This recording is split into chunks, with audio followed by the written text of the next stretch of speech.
Hey everybody, it's Michael Martin. Happy Friday. Thanks for being here. So I'm going to be all over the place today, but I promise to be brief. Got an email a while back on the importance of volume and if I could speak to it on the show. And the reality is I can't. One, it's hard to show volume studies when I'm not showing video and you can't look at the chart with the volume presumably at the bottom of the chart. So that there's not a right format to have a deep discussion about charts or volume. But I will say, despite all of the painting of the tape, so to speak, institutions leave footprints. So you'd want to see where there's big block trades at key inflection points if you can find them. Again, it's very difficult from how I learned many years ago. The other thing, though, that I will give you to chew on is that there is a big difference between volume and liquidity.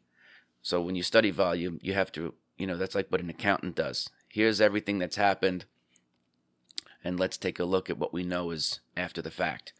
That's what volume is. The liquidity is more forward-looking, right? That's the ex-ante expectation of things.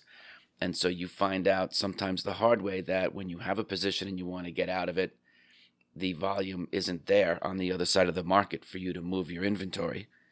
Or you might find that when you're trying to get long, there's a lot of orders ahead of you, and so there's lots of slippage and skid because there are other buyers there.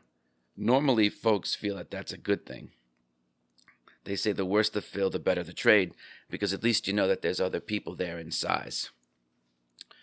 Right? Now, if you're trading one lots and you're worried about slippage and skid, let it go. Your account's probably too small, or you're trying to say and think about what that money means to you, that what you could consume with it. And your trading account is not for consumption, right? That's what your savings account is for. Savings is being defined as the lack of consumption, right? That's savings is not investing. So when you think about your investing account, you're not concerned about slippage and skid so much in terms of what it's going to cost you. Now, of course, if you're running $150 million and you have slippage and skid, you need to measure that because it's about efficiency. But when you're smaller, like less than $1 million, I wouldn't worry about it. It's chump change. All right? So don't get hung up on, don't major in minor details, and that's one of them. Anyway, back to the show. Think about, putting volume in context of liquidity. There's enough out there, free stuff on the internet. You could look it up. I don't want to take up too much time here for stuff that's already been done that I can't reference a visual to. So the next thing is when you were in markets. So the second topic, when we're in markets like this, you might feel frustrated, and that makes you stall. The market stalls. There's lots of rotation going on. But for whatever reason, maybe your ideas aren't working out, or they're stalling, the breakouts are stalling. So it's kind of a short-term make it and take it kind of market. Might be different than how you're built, right?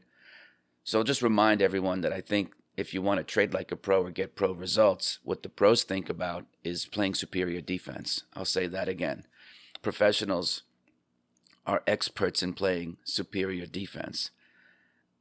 You can make money a million ways, but the only way that you make it and keep it and have net returns is to have gains that add up to more amounts of money than your losses.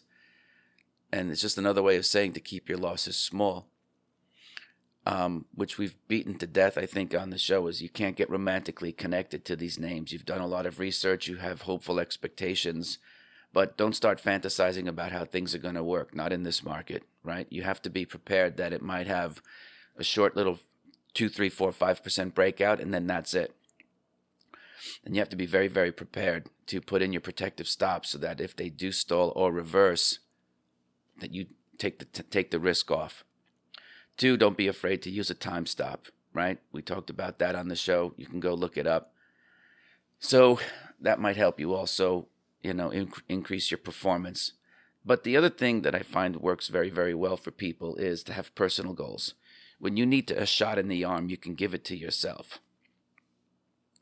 And if you find that your research is poor, you're frustrated, you're not motivated because things aren't working out, we might be, they say it's darkest before dawn. I don't know when the market's going to turn any better, than someone else, right?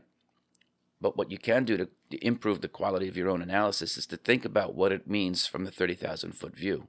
What is it that you're doing in your personal life? What's important to you? Is it to, create something that's, modeled after the Robin Hood Foundation that Peter and Paul set up way back in the 80s? It's given over $2 billion away. Do you want to do something like that? Or do you want to be, a philanthropist and give money to entities like Robin Hood Foundation, for example? You could set up your own. You could join bigger entities. Do you want to build out a big estate plan and provide for, your grandchildren's grandchildren, kind of like Joe Kennedy did, and deploy lots of, asset management, trust services, life insurance, skip generation trusts, these types of things to endow and build, a dynasty? They have dynasty trust too. Is that something that you're thinking about? And if not, well, you can go look it up and see if it might be important to you. This way, you'll have motivation from outside charts and graphs and research and annual reports and all that other kind of fun stuff, right? And I'm saying fun facetiously because it's not fun. You could also take time off, put some distance between yourself and the market, go for a walk in Literary Row, Poets Walk, whatever you want to call it, hang out there, walk a cigar, I don't care, throw a tennis ball to your dog, do whatever it takes, but find the motivation to come back and do higher quality research. Or, from a Pareto efficiency standpoint, try to get better research done for the amount of time that you can allocate to it. Finding goals outside of your trading can be great motivation to improve your trading, even though it's not necessarily directly related to your trading or investing. Now you have purpose. That's the point of it. You live a principle-centric life, and you have purpose. What is the purpose? Right? It's got to be bigger than what you're doing in the market, right? That's obvious. So if you're trying to think about wanting to be defined as a great trader, I think you're leaving a lot on the table. Trading is just one speck of sand on the beach, right? So, and two, the people that are respected after 10, 20, 30, 50, 60 years worth of doing it did so because they kept their losses small and they didn't get carried out because they're doing swaps or crazy stuff that, is over leverage, right? Leverage has killed nation states. The market itself can't be controlled. The best you can do is have great discipline. That will carry the day, right? Jocko says it best. Discipline equals freedom. You want to be able to have a great life, and the trading is going to give you the money to do that. So start to think about trying to harness these forces. The market will sometimes go on full force mode, and those forces will, cause prices to rise over days, weeks, months. In the near term, it's been much shorter than that. There have been gusts of wind versus a steady wind coming off the ocean. So think of yourself or your trading model as like a bit of a wind farm, and you're capturing the wind to generate electricity. If there's no wind, the thing is just sitting there in the middle of nowhere. But if the wind picks up, it'll capture the wind. And that's just how markets work. You can't control the wind. The best you can do is harness it. You see? Interestingly enough, I think what a person might think of the wind in that context is also not terribly relevant. The wind is the wind, right? Knowing it, knowing the forces, what causes it, trying to anticipate it, trying to predict it. That's all, to me, a fool's errand. It's interesting for knowledge's sake, for sure. But I don't know that it's going to help you trade it better. And again, your job is to play superior defense. That's the whole point of it. Now, growth to me means, goals. Goals are growth. Goals are growth. Growth is goals. The whole gamut, back and forth. So when you think about your trading stalling, again, come back to thinking about having personal goals and what those are.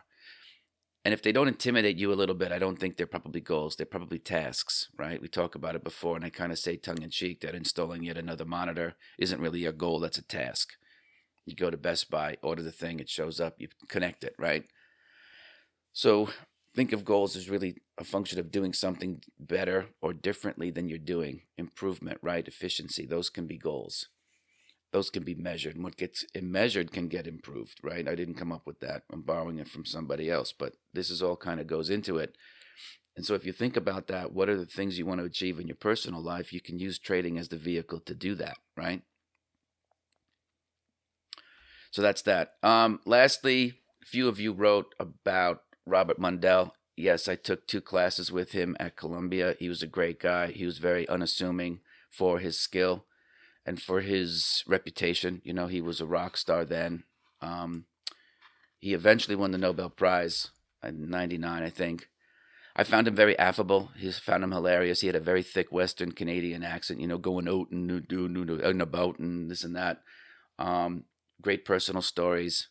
I think he was quintessential New Yorker, even though he was from Canada. Very approachable, funny as all hell. Like I said, he and Jagdish Bhagwati were good buddies, so you'd see them hanging out. You'd come approach the table, say hi, talk about baseball games, this and that. Bhagwati's a rock star as well. I had 2 classes with him. One was international trade. The other one was international monetary policy and theory.